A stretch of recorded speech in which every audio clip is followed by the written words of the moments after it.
Welcome, everyone. I'm very happy to be here with you. So this event is co-hosted by Sustainable Food Center and Texas Farm Fresh. I'm Sayuri. I'm the Community Engagement Specialist at Sustainable Food Center, and I've been with the organization 6 years. I want to welcome everyone, and I also want to welcome our Value Chain Director, Hallie Castley, who is going to share with us part of the work that Sustainable Food Center is doing related with agriculture and schools. Welcome, Hallie, and thank you for organizing this beautiful and amazing event. Thank you so much, Saidi. Welcome, everybody.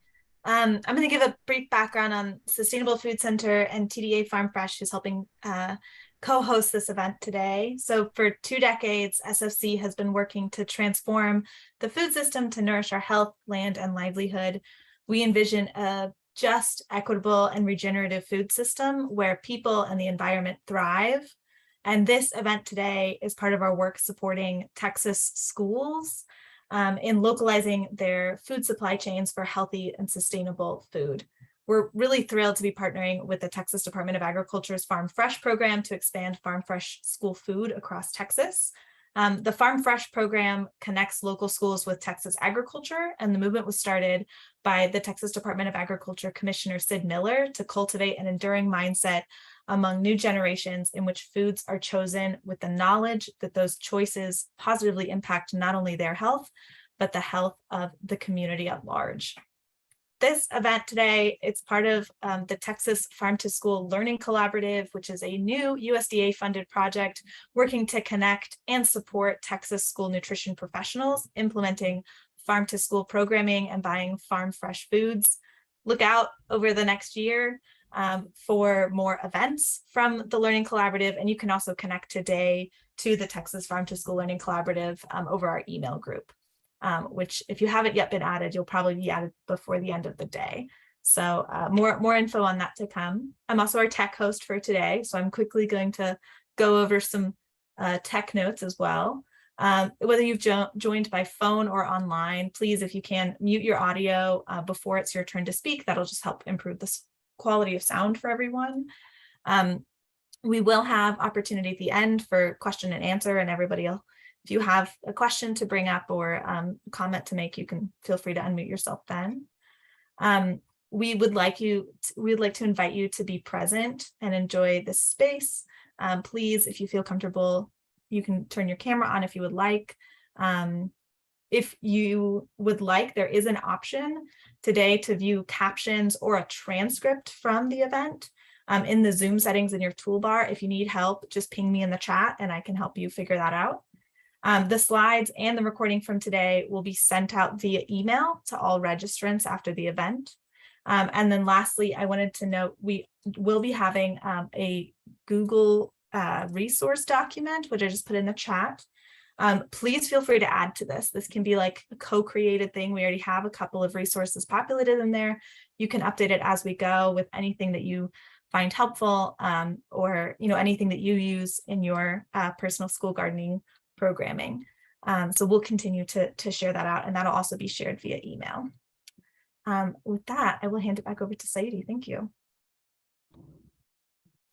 Well, thank you so much, Hallie. I like to definitely start the day learning about who is in the room, who is present with us, and also give the chance to the presenters to know a little bit more about who is with us today. So we're going to have a Zoom poll right now, so people will have the chance to choose one or more than this option. If you know that you may fill more than one role, please feel free to pick whatever calls you today.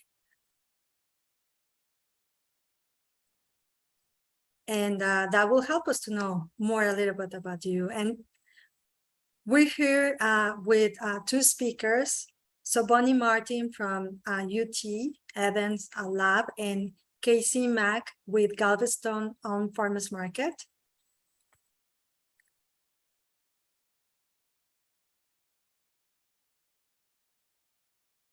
So thank you so much. This is the responses that we have, a pretty well represented group. Amazing. Okay, so we're going to continue with introductions of the speakers, and then we definitely going to have a section of questions and answers. And as Hallie mentioned, we have a live document when we invite you to please bring any resources, ideas that you want to share with the rest of the community. So our first speaker is going to be Bonnie Martin. She's a program lead for Sprouting Teachers at UT here in Austin, providing coaching to teachers and garden teams to help them to create effective outdoor learning opportunities. Bonnie previously worked with a TX Sprout program, and she currently leads consulting practices for schools and gardens with design and programming with the Smart Sprouts. She has more than 15 years of experience working with schools, design gardens, and outdoor curriculum programs. And from September to November, she's devoted to band mom. She's a band mom, so I want also to point in that. Thank you, Bonnie, and welcome to this workshop. And I'm gonna also mention our next speaker too, because they're gonna be collaborating and participating. So Casey McLeafe is the executive director of the Galveston Farmers Market. She is involved in various initiatives to improve the life of families connected to the farmers market and 9 schools in Galveston Independent School District. Cassie also served as a city councilwoman in the city La Marque, and her commitment will well-being, empowering citizens to take control of their own health and claim their role with their community. We were very close with Casey with the Double Up program with Sustainable Food Center. Both of our speakers will present, and after that, as I mentioned, we will have a question and answer. And please use our chat to bring any questions or comment that you want to bring to Bonnie and Casey. And with that, I'm happy to welcome Bonnie to start the presentation. All right, well, thank you. I was just thinking that I think if we maybe had this presentation like a week and a half ago, we would have maybe not had as much enthusiastic participation. It feels like the change in weather, it really energizes everyone to get into cool season vegetable gardening and start reconnecting with the garden. So I want to just start by doing a little bit of an introduction into what the program is, Sprouting Teachers, that I work for. So this is part of the Eden Lab at University of Texas, and the Eden Lab is led by Dr. Jamie Davis. And quite a few years ago, let's see, 2015, we had a program called Texas Sprouts, which was a huge research study where we were studying the effects of school gardens on obesity measures in elementary age kids and their families. So that was a really amazing study, and the results of that have been published and are continuing to be published in different manners, different slices of that research. So out of that program, we actually worked with 16 schools in the Central Texas area and built gardens at all of those 16 schools. And so sort of the tail end of that was that we didn't want to just leave those schools kind of like, hey, here's a fantastic garden, and we did this research with you, and now we're going to take off and see you later. So we sought some funding and started our program Sprouting Teachers, which was basically to work with both garden management committees as well as individual teachers at schools to help them to learn how to integrate the garden and how to have kind of their best practices for management. So that started with our Texas Sprout schools, and it's now expanded. And I think we're working this year with 9 different school districts, various schools all around. We work remotely with schools, but it's honestly just a blast to work with all of them. So we can go to the next slide. So I want to start by just highlighting some research that was done after Texas Sprouts ended. We started surveying gardens in the Austin kind of Central Texas area, about 120, if I remember correctly, somewhere over 100 schools, to find out more about their programs and about their physical gardens. And so we got those surveys back, and then had people in the Austin area who were knowledgeable about school gardens, were familiar with these gardens, and were understanding of sort of like what makes a garden really stand out above the rest, do evaluations on these gardens. And so we basically kind of reversed it to say, these gardens we know are thriving, and now we're going to go back and look at the surveys and look at what practices they have in common. So try to figure out what are best practices for sustainability. And I wanted to start with this because it's part of what I'm going to talk about is if you don't kind of find your best practices, then you really are not going to have a sustainable garden that allows you to have a really successful food garden, if that's what you're looking for. So some of the predictors that we found of whether a garden would be thriving and sustainable are that having administrator support makes a garden 12 times as likely to be what we call kind of a thriving, sustainable garden. And anyone who has had an unsupportive administration can probably understand this pretty quickly, how difficult it is as a teacher to spend time in the garden if your admin feels like that's wasted time. Having a garden leadership committee made it 5 times more likely that you would have a thriving garden. The same with having a garden curriculum or some kind of integration into your curriculum made it 5 times as likely that you would have a thriving garden. Having teacher training, again, 5 times as likely. Having adequate funding made it, I was thinking it would be more, but only 3 times as likely. I think people are pretty scrappy with, getting gardening. There's a lot of gardening availability of supplies and things like that. And you can really do a garden relatively cheap if you need to. And then having community gardeners, community partners also made it 3 times as likely to have a thriving garden. So the important thing here is that all these things aren't about what you're planting or what kind of gardens you have. It's about kind of the scaffolding that's around your garden program. And so that's where I kind of wanted to start. And we can go to the next slide. So where I wanted to go with this was that it's really important to, I know we're talking about food crops today, but I would be remiss if I didn't begin by saying that every garden is going to benefit spending time planning in certain areas. So just to start out kind of going through these, establishing some goals where your garden goals align with the school goals. So typically I might generalize and take a pretty safe bet to say your school goals are probably about education and student well-being. Your garden goals should in some way parallel those school goals, because if they're not kind of going in the same direction as the school goals, then it's going to be that much harder to get your admin support and show that it's worth taking your teaching time to actually take your class out to the garden. So really just establishing those goals. And that's important, again, to communicate even to admin to show them that you've really thought about this and what the garden is contributing to your class. Having a garden committee, we talked about how important that is as a predictor of a thriving garden. But I want to make the point, and I say this at every garden committee beginning that I go to, is that this is not the committee who maintains the garden. This is the committee who makes sure that the garden is maintained. So pretty easy to see the difference there. That committee is like a steering committee. It's making sure that there are the right supplies. It's making sure that if there's weeds growing everywhere, that there's a work day. It's making sure that if no teachers are using the garden, that they're investigating why and trying to find a remedy to that. So it's just someone who has the garden as a really central consideration for planning. Third, thinking about expectations for use. Again, thinking about how do your goals translate into how the garden can be used? Is it something where teachers sign up? Is there an expectation from admin?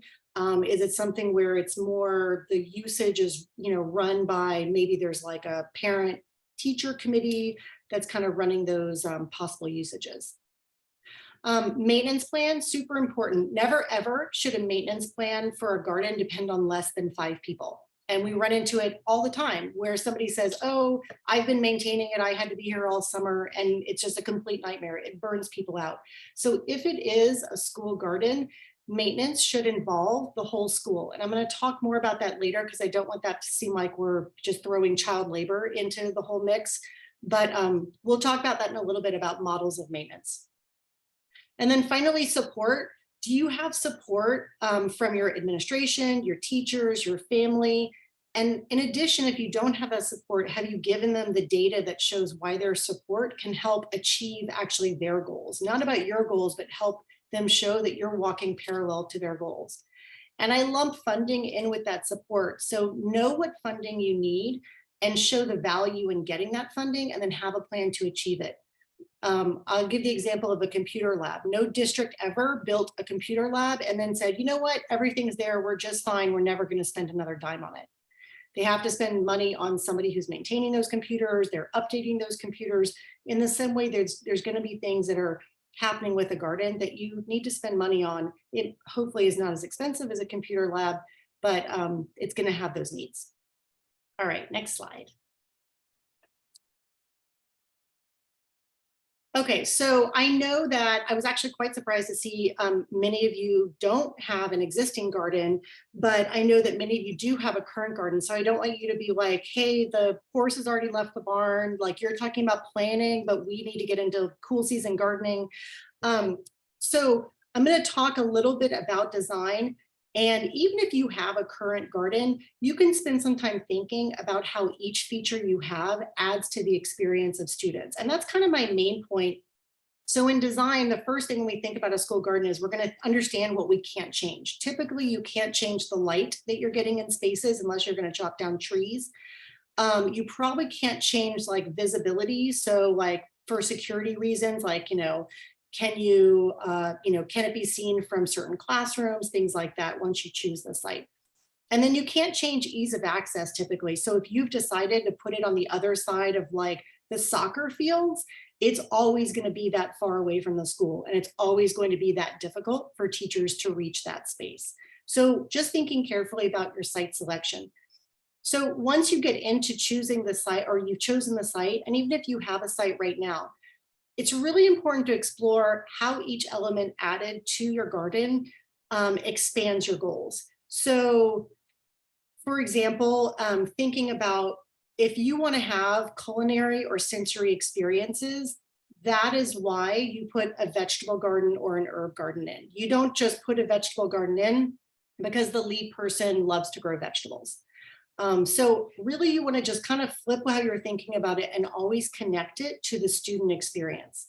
So if you're looking for a space for student interaction, you might consider putting in things like digging beds or experimental beds that are kind of stay open and teachers can do experiments in them.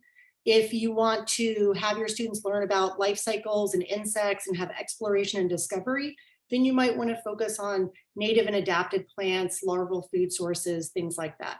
So a lot of times, like the person who's putting it in sort of goes with what they know. And again, if we're talking about it from an education standpoint, we want to think about what we need to have that education for the kids. And then safety and accessibility are always important in any situation. So just thinking about when you're thinking about the design, how can we keep it as a safe space? Teachers don't want to take students outside to a space they don't feel safe. So it's definitely a consideration. And then finally, thinking about your maintenance plan, your design should always help with your maintenance plan. It should never make it more difficult. So you just want to think about that ahead of time, not after you've put in the design and you've planted all the plants, and then suddenly you figure out that your water source is 300 feet away and you're going to have to run a hose across the parking lot. Okay, next slide. So just as a visual, success with a school vegetable garden specifically is a balance. It's a balance between good gardening practices and good education approaches. So, a lot of schools will have somebody who's volunteering that's like a fantastic gardener, and we completely value those experiences of having a master gardener there or a parent who's just an amazing gardener. That brings so much, but it's not going to replace having teachers involved with the garden who know exactly what they want their students to pick up from being in the garden. So it's like you really need to have this perfect mixture of those two things. So, I kind of made the point to someone the other day that if this was all about gardening, you would be running a farm. You wouldn't be running a school garden. So again, this is a mixture of education.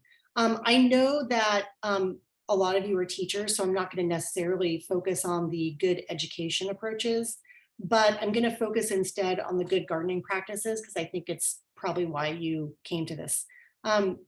So when you're thinking about a vegetable garden, a successful vegetable garden at a school, and teachers are like, but I'm not a gardener, how am I going to do this? Well, you have a garden now, so finding a way to incorporate these practices, thinking about primarily soil nutrition.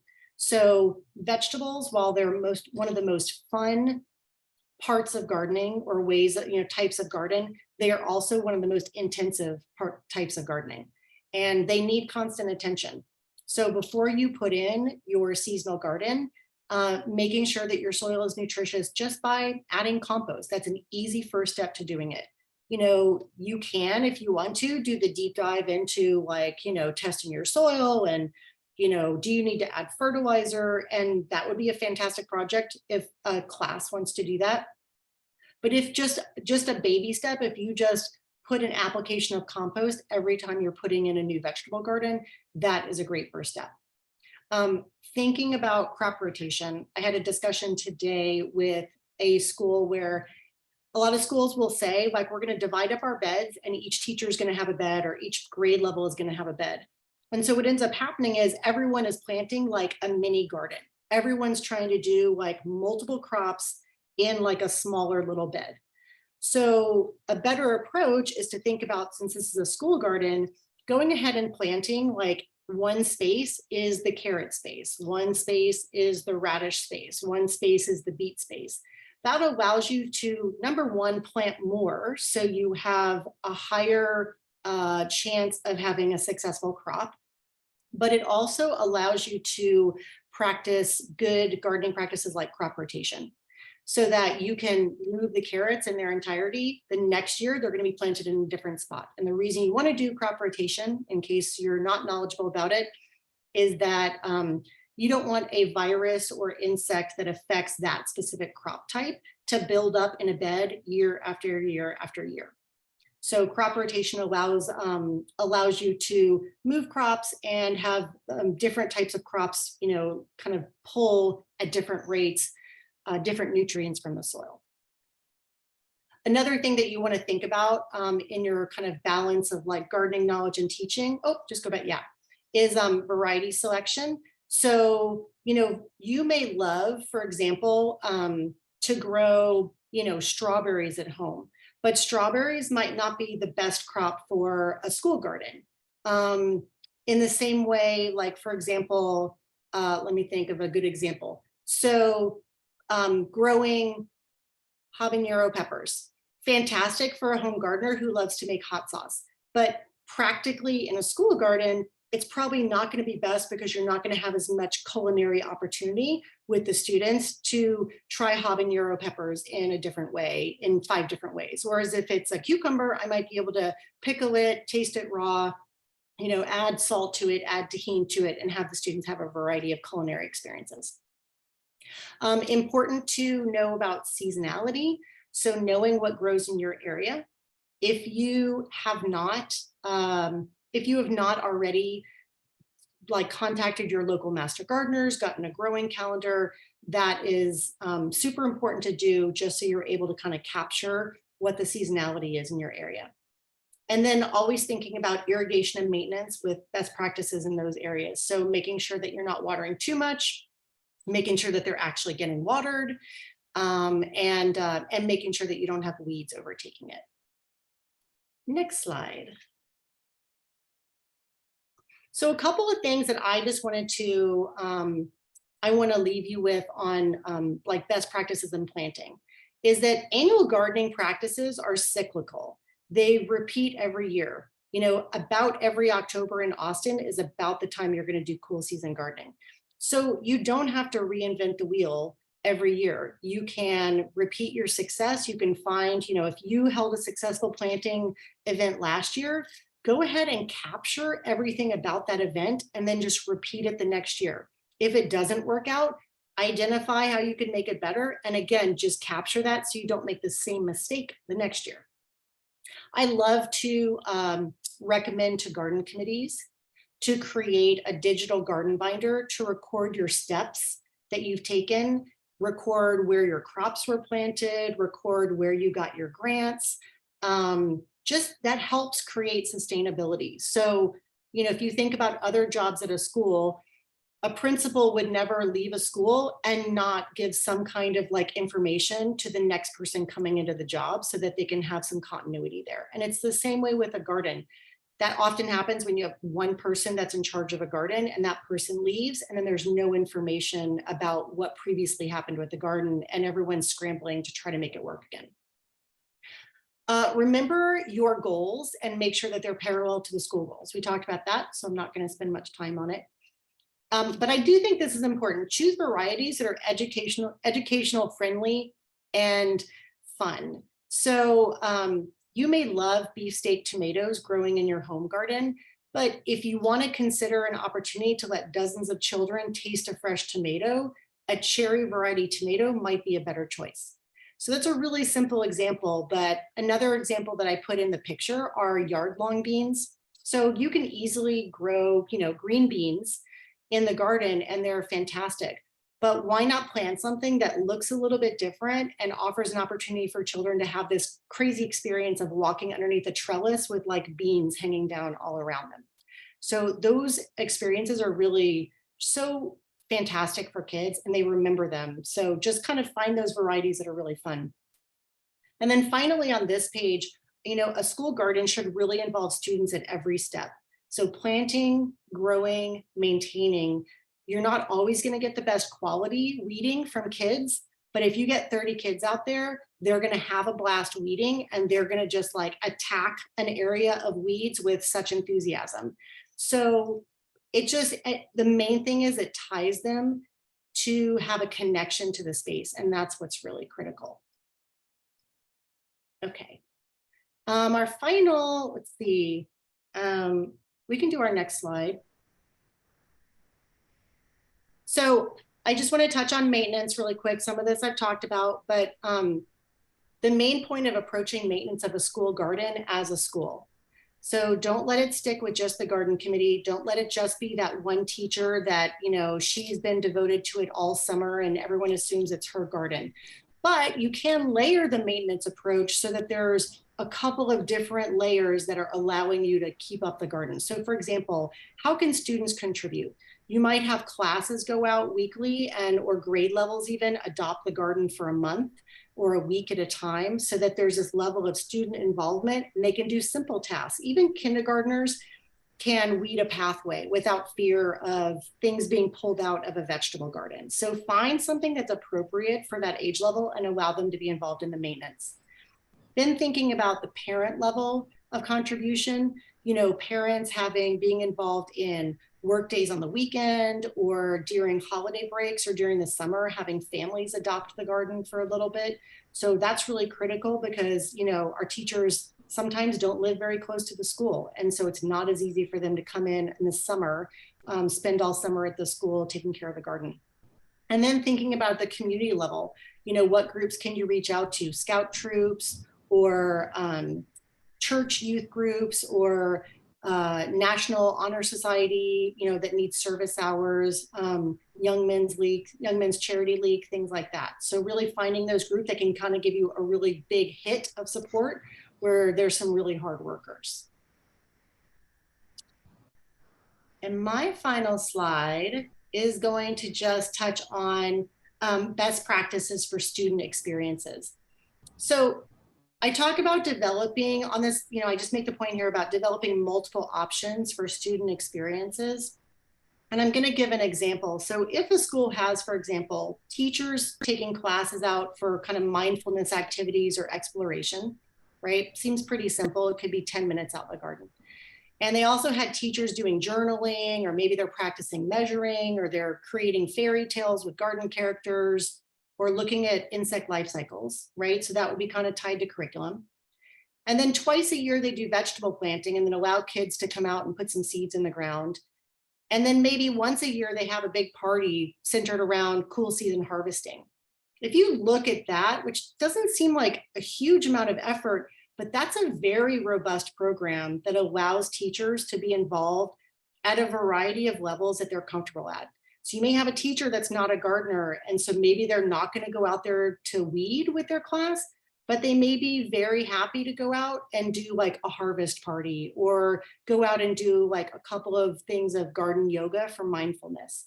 So give that variety so that the teachers are able to kind of pick and choose something that's comfortable for them to start out with. And that makes a great program for a school garden.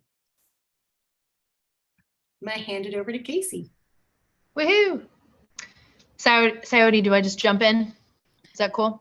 Yes, of course. Yes. Anything that you want to share about your experience? I think I covered your relationship with SFC and part of your work with women, but anything else that you want to share, please feel welcome. Sure. Okay. Well, hello, gang. And thanks, Bonnie. I thought that was awesome. And, honestly, a lot of what I'm going to have to say is going to overlap very much with a lot of the principles that Bonnie added, except for things specifically about guidance around what to plant. That's not what I'm focused on. I'm here to talk about my knowledge and experience around, yay, you have a garden. How do you engage students with eating that food on a school day use level, or not on a school day use level, but basically, like it says here, how do you get that harvest onto the plates of kiddos? Like Sayori said earlier, I'm the ED for Galveston's Own Farmers Market, which is a nonprofit that has its 10-year anniversary this October. And before I became the executive director in 2017, I was the market manager for 5 years. I've been a part of the organization since its first couple of months of being in existence. And I also, until this past June, was the co-owner of a small organic vegetable and flower farm with my husband. And so I have a lot of interest in this and experience in it. So let me jump in there. Can we have the next slide? So why am I qualified to talk about this? So I already gave you that brief, but specifically Galveston's Own Farmers Market. Here we go. Here's the quick pitch. We're a nonprofit that is obviously based in operating a weekly farmers market. But over this past decade, we've evolved to offer a lot of different programs that just were born naturally from need that we observed in the community or need that was brought to our attention.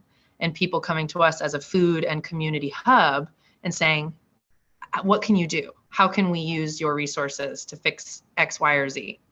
That's why we have community cooking classes now, why we offer meals, why we deliver parcels of fresh food to food insecure families, and we have community gardens spread throughout the community, and we have our Young Gardeners program. It was started in 2017, and you can read the mission here. I won't read it aloud because there's almost nothing worse than that. Can you go to the next slide for me, Hallie? Okay, so in a nutshell, 2017 is when our organization started the Young Gardeners program. If we were going to talk a lot about how YGP got established and how it operates, I would not be the one here. I would bring in our Young Gardeners program director, a wonderful woman named Honey Alexander, who is beautiful and smart and wise. But because we're going to talk more about the getting harvest onto plates aspect, that's why I'm here. And no talk about the Young Gardeners program can be complete without me sharing this photo of Nan Wilson, who is our original mom behind the program. And I love her, and that's one of my favorite photos of her. She's a dear friend. So 2017 is when we started the program. It was one garden at one school, embedded in the after-school program. From the outset, our vision was, we're going to have a school garden in every school in Galveston Independent School District. This will become a program that is indispensable from the culture of the school district. And not only will kids learn the practical skills of how to grow food and how to eat that food, but we will send food home with them. These are food production gardens. And so on average, every kid in the program takes home a pound of produce every week. Next slide, please. Fast forward to now. We now have 10 raised bed food production gardens at 9 campuses in GISD. That's 9 out of the 11. So we have 2 left to complete our goal of being at every campus. We work with around 350 kids every day after school instead of that original couple days a week. And we still average around a pound of food that goes home every week with kids. And last year, and this will dovetail us into what I'm going to focus on. We've always had kids eating their harvests, and obviously kids taking home their harvests to eat food at home as a part of the program. It's integral to what we do. But last year, we wanted to experiment more with how do we get this harvest? How do we get this fresh produce that's grown on campus? And how do we use produce from our local producers that are in our farmers market network? How do we get it onto the plate of kids during the lunchtime hour? Or rather, I'm sure like at your school, the mad dash of 23 minutes or whatever the hell it is at every school for everyone's lunchtime. I'll save my commentary on that for a different day. So we received a Farm to School USDA grant last year that supported us integrating monthly taste testings, which we were serving around 500 kids every month. It was every third grader across the entire Galveston Independent School District was a part of this project for us. So once a month, we organized the harvest at all of our school. We collaborated with the school district children's nutrition department, and we would prepare 2 different vegetable side options that every kid ate, every third grader, and sometimes every third and fourth grader ate once a month during lunch. Okay, and I should say, another big change from 2017 to 2022, part of what makes this all possible is in 2017, we had no paid staff for the Young Gardeners program. It was myself and my board member, Nan, who was sort of like, and then a bunch of volunteers. Today, we have 2 full-time staff members paid by our organization, plus a part-time person, plus 13 garden leaders who operate the program at every school site, and they're paid by the school district. Okay. Next slide, please. Okay, dudes. So, oh my gosh, are you not in love with these boys? I die. I love this photo. So, I got a little bit cutesy with all of this because I wanted to try and make sure that I didn't just go on and on and on talking to you about all the nitty-gritties. I tried to keep it lumped into like the basic concepts that I find to be where we found our success. Okay, so getting the harvest to the school plate. It's a lot about like what Bonnie said. It kind of falls into 3 main categories initially. It's all about planning ahead, just like with farming, right? It's not planning. You're not looking at what's growing in the garden right now. You're thinking about what's going to be in the garden 3 and 4 months from now, right? You have to always be thinking ahead. And really importantly, communicating with the partners that are going to make it easiest for you. And in doing that, just reach for that dang low-hanging fruit. Do not start off like with our program, like we said with YGP, we started at 1 school. We knew we wanted to be at 11 campuses, but we started small, you know, and same for our tastings. We want to serve every single kid fresh produce harvested on campus eventually every week. But we had to start like, what's the easiest thing for us to access? And for us, that was, let's start with our 3rd graders because we already have a really good relationship with a lot of the 3rd grade faculty because 3rd graders are most often the kids that are enrolled in our after school program. So we targeted them first. And so apart from that, I made these 5 A's. Are you ready? Now, they're kind of out of order, I'm sorry. So, but we're gonna start with assemble, okay?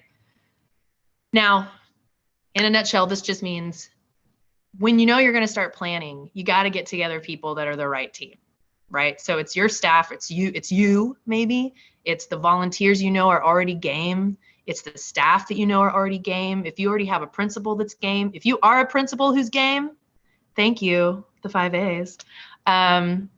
It's basically just getting together the right folks that are gonna rob the bank in the right way with you, the people you trust, knowing that this is not your final team. As you structure your plan, you're going to realize more people that need to be on this team, and you're going to go and you're going to invite them later. But you got to start out with some group of people right off the bat who know what the hell they're talking about, and that's where you start. In my advice is, at minimum, when you're starting to plan, if we're imagining you already have a functioning school garden and you're just trying to figure out this next step of getting more kids to eat the harvest, you need to have some kind of school administrator as part of this. You need to have If you envision it being in the cafeteria, you obviously need to connect with the folks who run the cafeteria. You need parents, interested parents, you need your volunteers, you need representation from your school site. Now, we're actually going to skip a line real quick, and Hallie, can you go to the next slide for me? Assess. Assess is really kind of, this could also just be called your planning stage, right? But I see this is where, when you have your group of folks who are all interested in this, you're all brainstorming, what is the vision for this? What's our intention here? What are we doing? When we think about this being successful, what does this mean? What age of kids are we thinking about? Are we thinking about a one-time meal? Are we talking about a sustained pattern of kids eating food from the garden once a week on Fridays? Is this kindergartners? Are these high schoolers? You really need to just go through and list every single possible detail, ranging from the population of kids you want to work with, what kind of experience you want them to have, to whether you want them to eat raw food, whether you want them to eat cooked food, whether you want them to be a part of cooking the food. All of these things add up to logistics that you have to plan, right? And when I say method of food preparation in here, you can see that doesn't mean like, are you going to do, collard green sushi or steamed collards? That means if you're planning to do something like what my group did, which was harvest at each campus, then have each campus serving that hyper-local produce to kids in their school, you need to think through, how am I getting the raw goods into the kitchen? That's the method of food prep I mean, is like, how are you getting to the stage of food prep? Is it cooking in the garden itself, like we often do, or are you cooking in a kitchen, that kind of thing? Okay, can you go back to the previous slide for me, Hallie? Okay.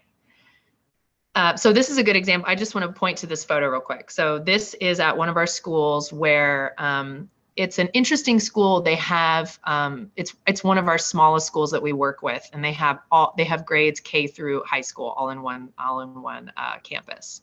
And so a lot of stuff happens in their like teachers like break room. You can see there's like the what are those groovy things where you do the like I can't think of the name right now, die cuts. It's like the die cut machine, and there's also a big kitchen in there. Our garden leader that runs the site there was a chef in a different life, and so those kids cook constantly. They cook every week with their garden produce. He loves to just get like a griddle out, and they make quesadillas like on the regular. But that's a great example of a very low key, low stress, easy way to make that happen. If you're not already doing something like that, that's low hanging fruit. That's an easy thing to do, is get out some cooking utensils, just start making it happen. Obviously, if you start talking about larger infrastructure, larger reach, that's when you have to really think through all of those scaffolding details. Align, okay? So we've talked about assemble, getting your right people, assessing, which basically just means dream planning, putting down all the details about what your intentions are for this, what the intentions of everyone on your team are. Now it's time to make sure all of those intentions align. Bonnie said earlier, it's great to have a goal for your garden, and you need to have goals for your garden. But unless those goals align with the people who ultimately end up calling the shots on where money goes and where, I don't know, water lines can go, where you can build shade structures, all those kinds of things, if they don't align with your school administration, it's an uphill battle. It's a bit of a Sisyphean task. Same thing with getting this like garden harvest onto the plates. You want to make sure the folks you're working with are all in alignment.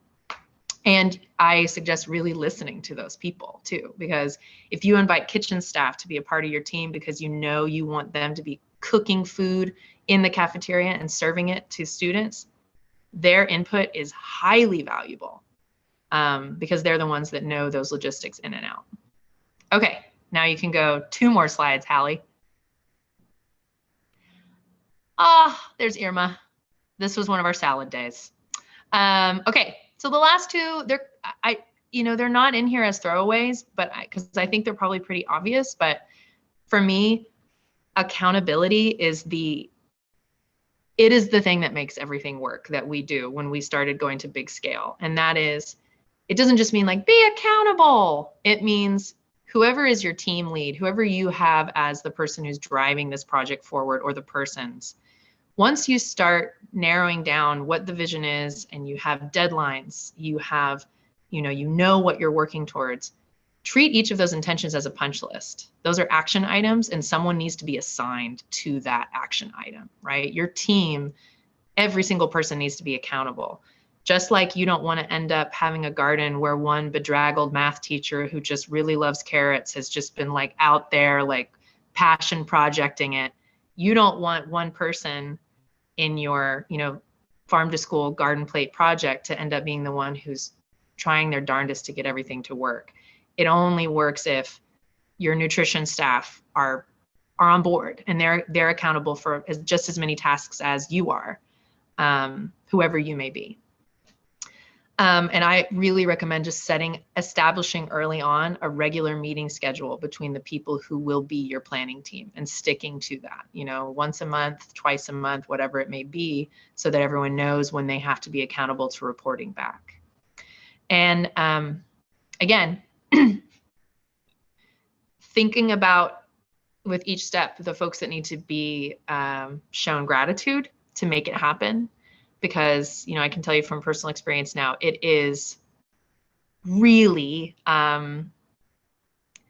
it's really hard to get lunch together and snacks together for kids in an effective way. And I know a lot of you already know this, probably more than me, but we found that taking the time to make sure each of the kitchen staff members knew how valuable their time was to us, and that we set aside time after every taste testing to put our face in front of theirs, ask them for feedback. We gave them the opportunity to write feedback or speak to us verbally about what worked for you. How were those carrots? Like, what made this job harder for you this time? What made it easier? That improved the seamlessness of each sort of menu integration going forward. Okay, next, I think this is my last one. So cool. So some of this I mentioned already. I'll start at the bottom because I think it's maybe the most important one to me. We had surveys as part of our taste testings. And I'm going to assume a lot of people that are on this call are a lot like us, which is you think surveys are awesome. Data collection is important. Maybe data collection's in your background. Maybe it's not. Whatever you're thinking, if you want to have surveys along with whatever garden harvest tasting you do, make that survey even more simple than you're thinking right now. Because unless you have a data collation team and people who really know how to run that kind of process, it will be overwhelming very quickly. For us, we had almost 500 students participating in the survey every month, multiple points of data. We got it done, but it was an incredibly daunting task. And in the end, it's like distilling what it was you were really looking for, which was basically, would you eat this again? Is really all we needed to ask. And one more tidbit I would say is really important that I found from our end. So, we used harvest from our school sites as well as purchasing harvest from local producers. And one of the things that became really obvious early on was I needed to just say to everybody, no, Eli, you don't get to say, we're not going to order 50 bunches from you. We're going to order 50 pounds from you because not everybody speaks the same language unit of measurement wise, and making sure everyone's on the same page from the get-go will make your life a lot easier. Okay. I think that's it. Do I have one more slide? Hello. All right. I think it's Q&A time, right? Thank you so much, Casey. What a great information and what a great combination of knowledge Bonnie and Casey has been sharing today with us. Of course, you can plug a question in the chat, or we will have this discussion. But before we go on that, I want to invite the Texas Department of Agriculture Let's Get Growing program and resources. I have one person from TDA today join us, and Hanika, you want to share something with us? Yes, so this is your time. Thank you, Sayuri. Yes, so my name is Annika Van Dyke. I work at the Texas Department of Agriculture, Food and Nutrition Division. I'm the Senior Specialist for Food Systems and Program Engagement. And I just wanted to share with all of you who are embedded in and working in school systems that we have a resource called Let's Get Growing. It's a 4-part series. It's Plan, Grow, Harvest, and Connect. And it was really designed with schools in mind. So a lot of the topics that we've been discussing today are covered in this series, and I just wanted to make sure that you all have it available to you. So it's on the resource sheet, but I will also drop our webpage in the chat, and please feel free. I'll include our email address to reach out to us at any time for support or assistance. So I don't want to take up too much time because I know there are questions, but just wanted to share that with you all. Thank you. Thank you so much for sharing. And that's a wonderful resource for everyone to use. And let's go to the questions. So I see a couple of questions in the chat. So, and I also want to open the mic to anyone who want to have their voice right now. So please feel welcome to jump first in voice, and then I will organize the questions on the chat.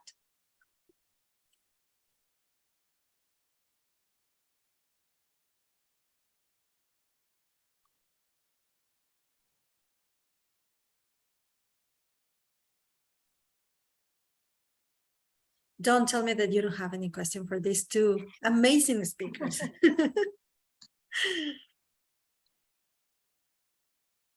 Well, I'm going to start with the question that I have here, and this is a question from Marisa Albers to Bonnie. Marisa, do you want to direct the question that you have here in the chat? Sure thing. Hi, Bonnie. I have a question about different styles of gardens. I know in your research you were focused on, sorry, I have 2 mics going on. Let me leave this. Okay, an echo. Okay. So in your research, you talked about going to school gardens at specific schools, and we're interested in possibly doing a centralized garden. I was wondering if you've seen a centralized garden model, and if so, what the success of that was versus those individualized gardens that were throughout. Yeah, I mean, obviously, like AISD did that with Discovery Hill as a kind of local example for us. I'll tell you a couple of things that come to mind for me. First, I'll kind of talk the positives. Obviously, when you have a district garden, it means the district is supporting it, right? You definitely have support from the top, which is wonderful. And there's probably going to be some dedicated district resources. So, those resources might be stretched because this is a new project for them to some like facilities. If suddenly facilities is like, hey, by the way, you also have to take care of this garden, that, is an additional thing that might stretch it. But you have district support. There tends to be steady funding. No district wants to agree to a district-wide garden and then have it fail spectacularly. So there's probably going to be some steady funding. It tends to be bigger physically, especially if you're planning for like field trips and things like that. And there tends to be some type of a dedicated staff. Now, they may be a very small staff, and they may, be like half doing one thing and half doing another. Or people tend to kind of like underestimate the time that is needed to take care of a really large district garden. But there tends to be some recognition that there needs to be a staff. Now, the flip side of that is that you still have to have a plan for maintenance. So the question is that small staff now responsible for taking care of it? Because now you're right back where you are if you have a very small group of teachers that are taking care of a garden at a school, that they can get really burned out doing that. I know that like AISD, I believe at times like brought in an outside company to come in and do kind of like a big cleanup. And so they were paying for that resource. On the student side, I feel like you lose a lot in that experience because visiting takes a special effort. So there's now less continuity between visits for the students. So maybe they see it 4 times a year if they're lucky, if they're really doing, but more than likely it's actually less than that. Whereas at their school, they literally could see the garden weekly, and they would have a lot more continuity between visits to notice changes happening. there's also less direct student involvement from seed to harvest. So they might have a field trip where they do the planting, but they're not going to see as the sprout comes up, they're not going to see as the first flower develops or an insect, arrives, or, maybe they're back for the harvest. So you have kind of a gap in their experience. And then I guess my final point would be, I feel a little bit like if it's a district garden, it's kind of everyone's garden, like everyone's a visitor, but it doesn't really belong to anyone. Like it's like no one's ownership in the garden, if that makes sense. Casey, would you add anything to that?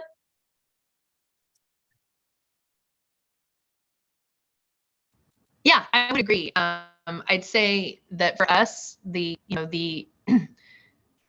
added our 9th campus this year, right? And so in the last 5 years, I would say the gardens that really thrive the most are the ones that adopt their own personality based on belonging to that campus and belonging to that community of students and teachers, because they do end up taking ownership over it. And we all know, if you love something, you take really good care of it. So I would agree with that. There are definite upsides that you mentioned, but I would say that would be the biggest concern I would have, is making sure there was a designated family of people that knew that garden was theirs.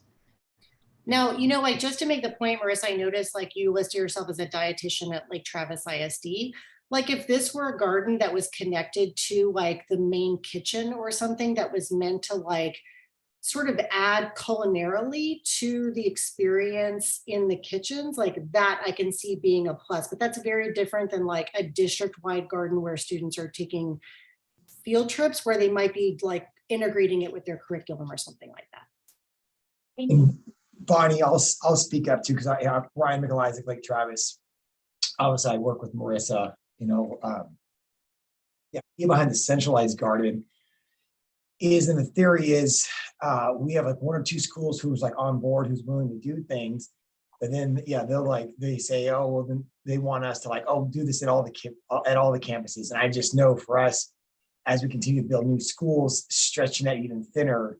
Whereas I know we could manage the one and then really tie that into the nutritional education piece, as that continues to be a factor of National Lunch Week and throughout the school of that.